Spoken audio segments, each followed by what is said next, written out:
gentlemen, boys and girls, my beautiful donuts and munchkins. What's going on? Welcome back to another episode of Eat the Donut. Hope you are doing phenomenal on this lovely day, because when you're listening to this, I actually don't know what day it is. But today is August 20th when I'm recording it, and it is a beautiful day. But anyways, I hope today, the day you're listening to this, is also a beautiful day. That's one way to start the podcast. Just another awkward, not really ever know where I'm going with this when I'm opening up the podcast, but that's what we do. We do a one-take show here. We do it live. Whatever's off the top of the noggin, we just spit it out. So anyways, hope you are doing well. We are back with an episode of part 2 on how to be more disciplined, how to improve your discipline when it comes to losing weight. So we did part 1 last week or last episode. So if you haven't listened to that, make sure you go back and listen to it, because it is an important aspect when it comes to losing weight, when it comes to making fat loss and weight loss easier. So there's 2 big components I go over. Obviously, I went over the one last week, and then I'm going over this one, the second part today, which is the final part, just 2 parts here. And when it comes to becoming more disciplined or being more disciplined as a person, I always like to think that, yes, there are people who are just not naturally disciplined, but are very good at being disciplined. They're very good and have a lot of willpower. They've strengthened that muscle, because I do feel it is a muscle that can get stronger, and you can strengthen and get better at just naturally being more disciplined. But with these 2 things, I honestly think most people who are really disciplined and have a lot of willpower are just really good at these 2 things. So again, make sure you go back into last week, just to give you a hint. It's all about planning, how you need to plan, how important planning is, how I would recommend going about your planning to make weight loss and fat loss easier, your plan behind it a lot easier, just keeping you really organized. So again, just a brief touch on planning in last week's episode. Decision making is something we do constantly each day. It's actually funny. I made an error in that episode, and I said 35 decisions today. I actually meant 35,000 decisions each day, because as humans, we make 35,000 plus decisions on average each day. So obviously making decisions will cause mental fatigue, and we just want to minimize that fatigue, that decision fatigue. So really, when it comes to planning, a simple way to put it is like, we're just making decisions ahead of time. So we don't have to rely on making disciplined decisions, having a lot of willpower to make that decisions, being like, super strong with our decision making. We're just making decisions ahead of time just to make that process easier. Because as we know, when we're winging things, we're relying on discipline. We're just waiting to see how we feel and how things are done in order to get the workout in, get your steps in, drink your water, follow your nutrition guidelines, follow a meal plan that will stay aligned with your goals. If we're relying on willpower and discipline and making decisions in the moment, then more times than not, you're just going to make the convenient, easier decision, especially in a world where we are influenced by so much convenience, ordering out food, obviously all the streaming services on our television. So we rarely even have to go to the movies anymore. You can do your grocery shopping online. You can get new clothes overnight. Just think about Amazon. Everything can come within hours or even overnight. So we live in this world of convenience. Unfortunately, there's going to be some effort. There's going to be some decisions we have to make that aren't the most comfortable and easy or convenient decisions, like getting that workout in or cooking that home cooked meal. So we just want to make sure we are doing our best to make decisions ahead of time, staying organized, planning ahead, and being proactive. Be proactive, not reactive. But in today's episode, we are discussing number 2, the second thing that helps us really become more disciplined or make being disciplined a lot easier, which in return makes weight loss easier. And that is your environment. So with planning, that's really just allowing yourself to just make decisions ahead of time. And within the environment, now what we're doing is we're just making decisions easier for you. We're setting up our environment to give ourselves the best chance of succeeding, staying on track, and to allow us just to make easy decisions throughout the day, throughout the week. So you can kind of see the theme here. It's all about sort of like mentally preparing yourself, mentally setting yourself up behind your decisions you make to make easier decisions and to make decisions just general day to day easier for you as well. So when it comes to losing weight, creating the right environment can have a huge impact, a positive impact on how consistent you are and how well you can adhere to your nutrition in your training. Our surroundings can significantly affect our habits. Your environment includes your home, your workplace, social circles. So for example, the jar of Oreos staring at you from the kitchen counter, every time you walk by them, you are or you get more and more anxious, or it's more and more on top of mind, it's more and more influence in you until you eventually give in and, as we know, probably eat the entire jar of cookies. Or perhaps it's deciding to hit the snooze button in the morning when you're trying to wake up to get to the gym. So instead of getting to the gym, and when you don't get up, you end up feeling guilty afterwards because you didn't do it and you end up hitting snooze instead. There's too much to do before you went to the gym. Or maybe it's even a specific person. Maybe it's a spouse, maybe it's a family member, maybe it's a friend who is constantly in your environment and bringing you down or providing this negative energy that keeps you from progressing or making it harder for you to progress. So creating an environment that complements your goals will allow you to make life much more manageable by working towards achieving long-term success. So today I'm going to go over 7 ways on how to improve your environment and why these areas are so important when it comes to losing weight and, again, staying on track, staying consistent, staying on plan with the goals, with your weight loss. So first up, tip number 1 for setting up an environment for success is remove your temptations. And then I always like to say, remove your temptations, open parentheses for now, close parentheses, because we don't have to get rid of these temptations forever. When it comes to creating a healthy relationship with food, we just want to learn to have these certain foods, these temptations, in moderation. And sometimes that might be for a long time. It might be, forever. It doesn't mean you can't have them. You just know yourself. Like, for example, I've told this story before on the podcast, but I'll tell it again. Every time my wife and I used to buy the big bag of kettle corn popcorn from Costco. So again, it's like a big ass bag. Probably feeds a family of 5 or 6 and probably should last a couple of weeks at least. I would destroy the entire bag within days, like by myself. So one person just hammering away at kettle corn popcorn, the big ass bag, probably thousands of calories. I would finish it within maybe 2, 3, 4 days at the most. And I just always have a hard time having it in moderation. So for me to take care of my health, if I'm specifically trying to lose weight, if I want to hit my calories and knowing that's going to be a factor that I have to worry about, well, out of sight, out of mind. Like, let me just get it out of our environment. Let's stop buying it. And if I do want kettle corn popcorn, I'll go to the grocery store or the gas station and just get a little 1 serving bag, like one of those little gas station bags they sell, versus being tempted by this big bag that's hyper palatable. Your brain's reward system is just going off. It's telling you, what is that? Give me more, give me more, give me more. And it's having a hard time for controlling myself, stopping. So what I do is just get it out of my environment. If it's not, in my kitchen, it's not in my pantry, it's not in my snack drawer, then I'm not going to be thinking about it. I'm not going to be tempted by it, influenced by it as much.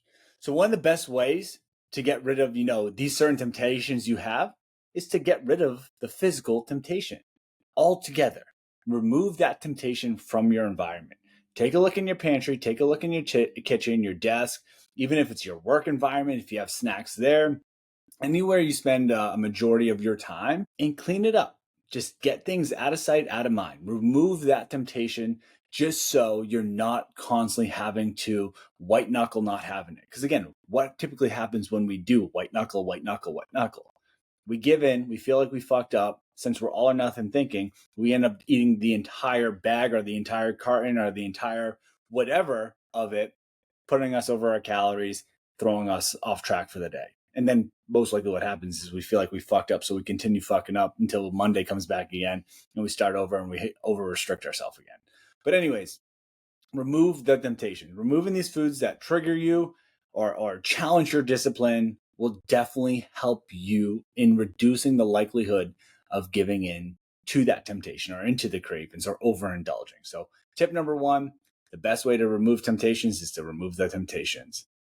Tip number 2 for setting up your environment: make nutritious foods more convenient and make less nutritious foods less convenient. So this is very similar to setting up, your environment as far as tip number one, excuse me. But another way to think about it is to have things like fruits, veggies, proteins, other nutritious options readily available and conveniently available. So, for example, cut up fruit, make a big old fruit bowl, throw it in your fridge, cut up a bunch of vegetables, prep them up a little bit as needed, and throw them in front of the fridge.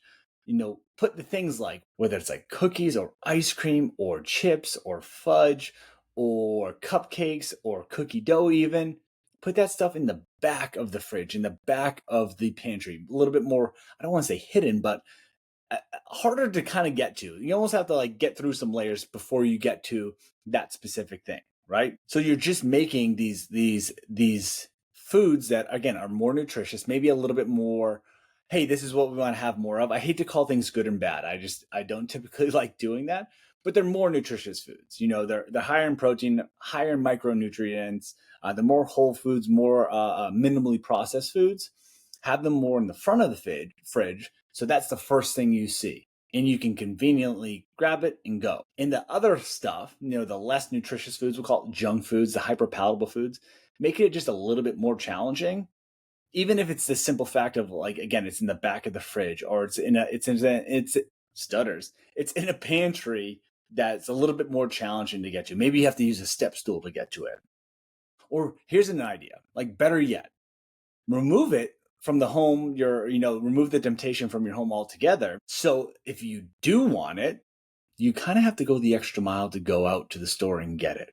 Like I've had clients who live in an apartment building and would put chocolate bars and other candy bars in their car. Then in order to eat it, they have to cross these barriers by grabbing their keys, walking out the front door, going to the elevator, taking the elevator all the way downstairs, walking all the way to their car in their parking garage, going to their car, grabbing the candy, walking back to their apartment, and then sitting down and then enjoying it. One, they're at least giving themselves time. It's very easy to overindulge on these foods, these hyperpalatable foods, these quote unquote junk foods. When they're there in front of you, it's just like you can keep going.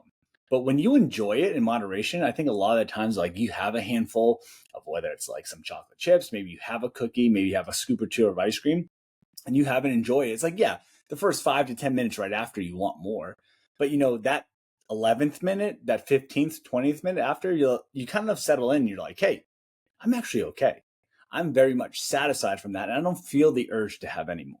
So doing something like this, where you just grab a one serving size, whether it's going to your car in the parking lot or walking to the gas station or driving all the way to the store, doing something like this where you get it in a moderate amount can be very helpful. And again, you get the best of both worlds where you enjoy it and you actually feel satisfied from it without overindulging on it.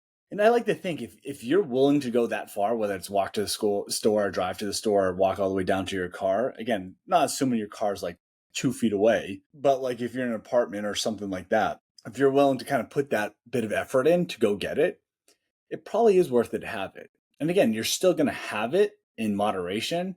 And it's not going to put a big dent into, maybe your calories are overindulgent on going way over your calories by hundreds and thousands. So for tip number 2, just make more nutrient dense foods convenient to you and less nutrient dense foods a little harder to get to. All right, tip number 3 on how to improve your environment.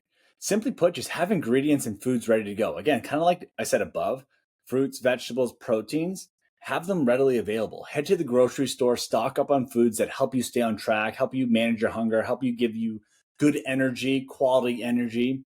So they're readily available. This can help ensure that you always have food on hand when you're hungry, or especially when it comes to a long day of work, an exhausting day at work. And rather than thinking about either, putting together dinner or having to chop everything up, go grocery shopping, cook everything, you have some layers done. You have some levels to this done where you might have fruits and vegetables and protein chopped up. You might have it defrosted. You at least have it in the kitchen. You might even go a level as far as like cooking some things up and then just having to put it together at nighttime. Just have the food and ingredients readily available to make yourself make easier, more convenient decisions from that standpoint, versus the convenient decision to be like, I'm exhausted from work, I don't feel like cooking. let's just order. So have these ingredients, have these foods ready to go. All right, tip number 4 here.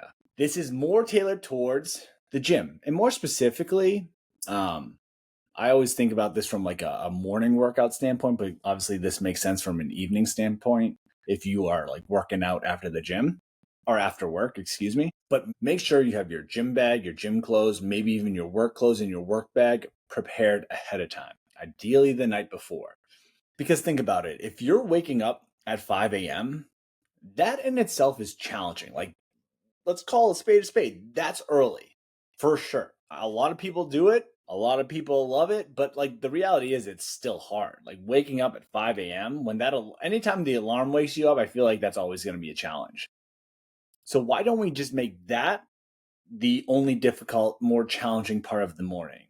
Like, let's make that and you deciding to brush your teeth the only decisions you really have to make, as well as obviously actually getting dressed. And when you have your gym bag and gym clothes and work clothes ready to go, so you just have to decide whether you're going to hit the snooze button again or actually get up. It just makes it easier to make the decision to get up. But when that alarm gets up at 5 a.m. and your gym bag isn't ready and you don't know what you're going to wear to the gym and you don't have your work clothes ready and your work bag isn't ready, your work breakfast and lunch and whatnot isn't prepared already as well, it just adds more of this influence to go back to bed. It adds more of a reason for you to make the convenient decision, the comfortable decision to go back to bed. It just adds more layers of resistance to get up and then go to the gym, get your workout in like you said you were going to do. Because there's the other thing. When you say you're going to wake up at 5 a.m., wake up at 5 a.m. and get up. Because a big part of this process, if we talk about like strengthening your discipline muscle, building your confidence in yourself, you made a promise to yourself that you were going to get up at 5 a.m. and go to the gym. And if you don't, you broke your promise with yourself. So think about that friend that tells you, hey, I'm going to do this, and they don't do it.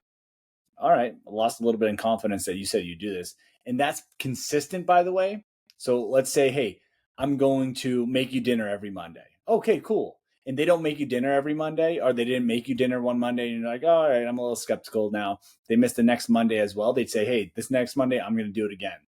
And they miss it again. It's like, all right, I don't have confidence that you're going to make me dinner on Mondays. You're telling me you are, but you're not. This is the same thing, but with ourselves. When we say we're going to do something and we don't do it, we lose confidence in ourselves. We lose confidence in our ability to do what we said we were going to do, which impacts our confidence. We get less confident in ourselves. So we want to be able to set ourselves up to also keep these promises with ourselves. So if we say we're going to wake up at 5 a.m. to go to the gym, let's make sure we do that. And in order to do that, maybe we have to make sure our gym bag's ready, our gym clothes are ready. We know what we're wearing to the gym in the morning, the night before. Our work bag's ready. We got our breakfast ready for after the gym.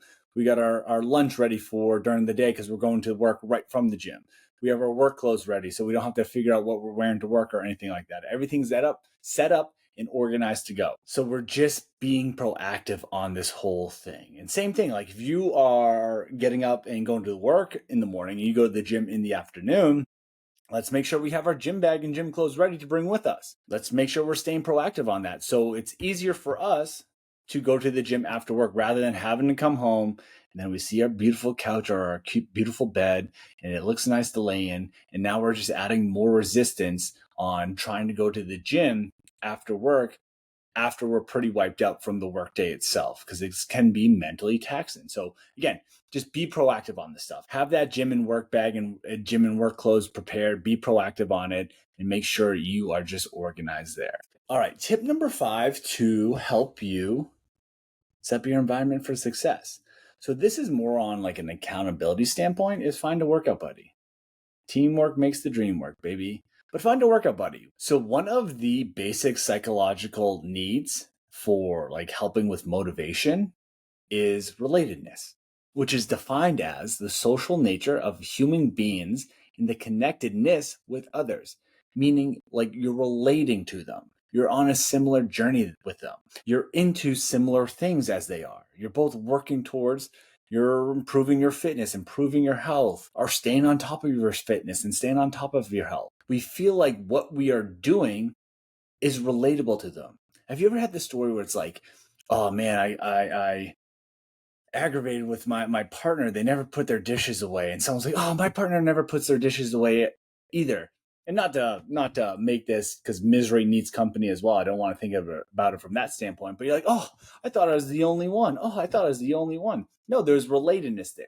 Someone who's getting challenged and struggling with going to the gym, be like, I'm really just having a hard time go to the gym and be consistent with it each week. I just feel so unmotivated. Someone's like, oh my God, I struggle with the same thing. I'm struggling with staying motivated as well.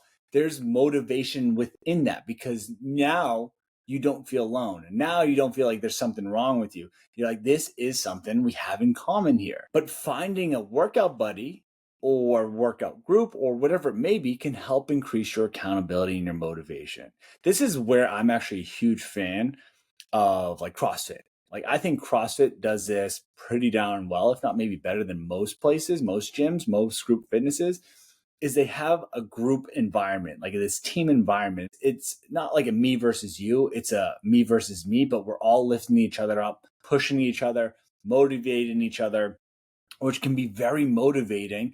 And there's a huge community aspect that gives this sense of relatedness with others, because you're going through the workout together, you're suffering together in a good way, you're suffering together, but you're going through it together. And that can be very motivating and uplifting as well. So CrossFit and other fitness groups can be very popular when it comes to this sort of workout buddy topic, this accountability topic, because of the community aspect, because of this relatedness aspect. And to follow up with this for point number 6 is finding that support system.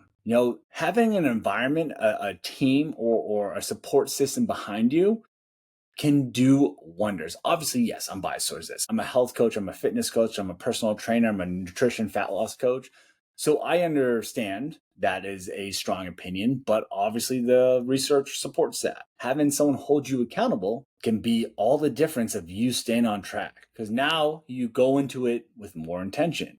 You maybe double check things as far as what decision I want to make. The one who walks with the wise will become wise.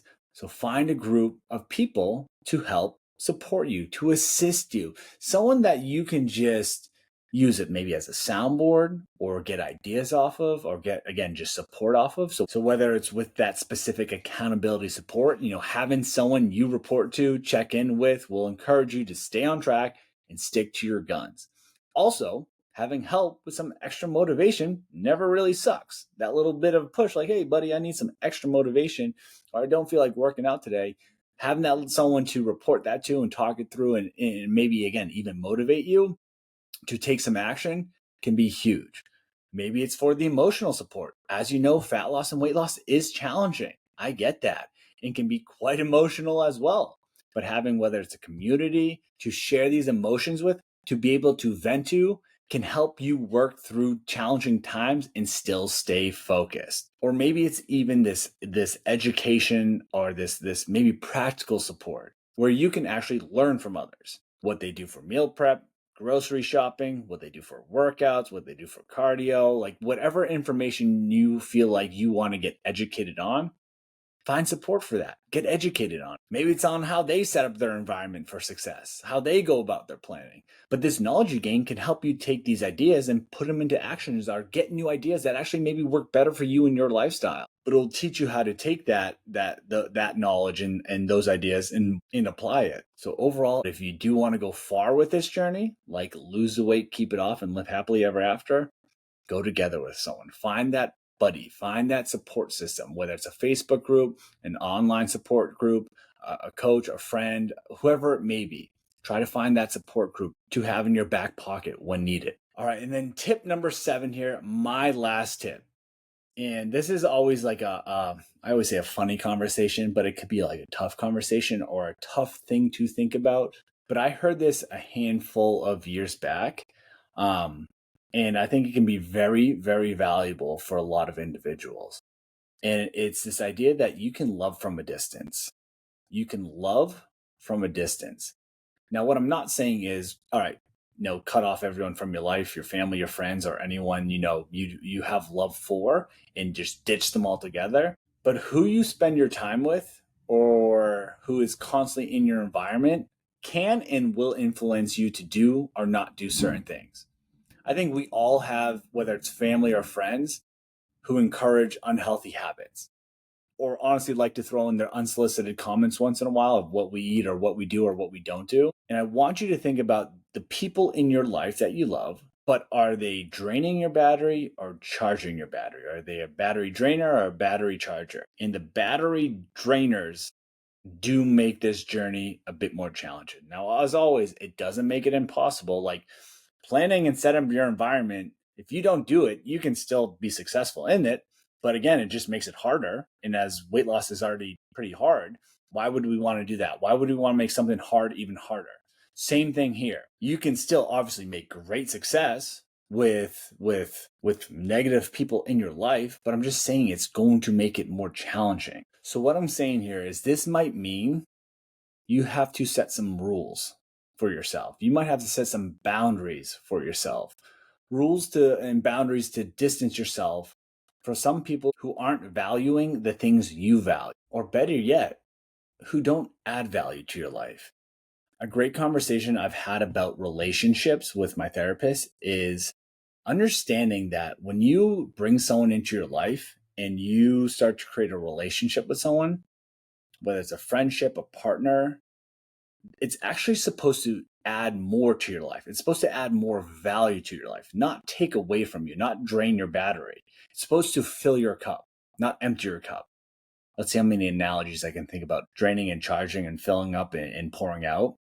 But a relationship, more specifically a friendship or a relationship with a partner or a family member, is supposed to add value to your life. It's not supposed to take away from you. It's not supposed to drain you. It's not supposed to make you feel worse. So who you are surrounding yourself with most of the time is going to be a big influence for what you end up doing, what you end up being, right? That quote, oh, what's the quote? What's the quote? Is, show me the 5 people you hang around with and I'll show you who you are. But again, this isn't a message to say cut out all the people from your life. It's just saying like, hey, if you spend too much time with a certain individual, and at the tail end of spending all that time together, you're getting drained out and whatnot and fatigued from it, you might have to set some boundaries and spend a little bit less time. Love from a distance. Or you might have to set some boundaries for yourself where it's like, hey, you know what? Every time I go to dinner with my mom or my dad or my sister or my brother or my aunt or my uncle, they always comment on what I'm eating. So you know what? I'm going to stop having dinner with them so often. Maybe you're doing it on like a weekly or monthly basis. Maybe you spread that time out. Maybe it's once a quarter. Maybe it's once or twice a year. Honestly, maybe it's taking a year off from it and just seeing what happens. Experiment with it and seeing how you feel. So tip number 7 there is talking about, loving from a distance as needed. Like set some rules for yourself, set some boundaries, even if you have to have a conversation. Hey, mom, hey, dad, hey, uncle, hey, aunt, like, I don't like when you comment on the clothes I wear. I don't like when you comment on the food I made. I don't like when you comment on whatever it may be, X, Y, and Z. It really brings me down. So what I need from you, because I love you and I appreciate you and I want to spend this quality time together, is I want to keep this going, but I don't want to hear these comments anymore. Because we can all be civil adults here. We can all be adults here and have this sort of conversation on how we're feeling and just communicate with where you're at and what you need from them. And if they don't respect that, cool. There's going to be a bigger distance probably put into place here. And that's on them. It's not on you. You have your boundaries. You have your rules. That should be respected. And if those rules and boundaries are broken, then you can reinforce it, remind them of it. They keep doing it after that. You can decide on what the consequences is and make sure you just follow through with it. But the biggest thing is to protect your peace. If those boundaries are continued to be broken, you might just limit the time they have with you. You might limit how much you share with them, or you might just limit how much access they have of you. It's about self-respect and creating space where you feel safe. So I hope that was helpful. So again, I'll quickly run through these again. Quick podcast today. But number 1, set up your environment. Remove temptations. The best way to get rid of temptation is to maybe get rid of the temptation. Tip number 2, just make more nutritious foods more convenient. Make less nutritious foods less convenient. Tip number 3, have ingredients, have foods ready to go. Make sure you do your grocery shopping, stock on foods, prep foods as needed. Make sure they're just ready to go, easily accessible. Tip number 4, make sure gym bag, gym clothes, work bag, work clothes are prepared. Be proactive there. Again, waking up at 5 a.m. to go to the gym is tough. Let's make that the only tough decision you have to make in the morning because everything else is already decided. The environment is set up from that standpoint. Tip number 5 is find a workout buddy. Get some relatedness there. We as humans like to feel like what we are doing can be related. Fat loss, the struggles of fat loss, having a buddy or a friend that understands that challenge, having that relatedness can be very helpful and pretty uplifting as well. Tip number 6, find that support system. Find that system that can hold you accountable, can be emotional support, can be educational, practical support as well. And then tip number 7 is love from a distance. Just be intentional with who you're spending your time with, who you're allowing access into your life, into your energy, and who you're sharing what with, and make sure, again, these individuals do add value to your life. And then if needed, make sure you are setting up boundaries for yourself. So setting up your environment for weight loss and fat loss is very, very crucial in my opinion. Making these changes to your surroundings can create an environment that supports you to stay on track and progress towards your weight loss goals. So achieving fat loss is not just about training your discipline muscle. This is a part of it, but it comes back to part 1, your planning, and part 2 today, creating an environment that allows you to make easier and fewer decisions to support your habits, your behaviors, and your goals. So thank you so much for tuning in today. If you enjoyed today's episode, do me a huge favor. Leave a 5-star review. Leave a written review if you really liked it. If you really, really liked it, go ahead and share it on your social media and make sure you tag me in it as well. But until next week, we will be back with the weekly episodes next week. But make sure you go eat that damn donut. If you need anything, do not hesitate to reach out, and we will talk soon. Cheers.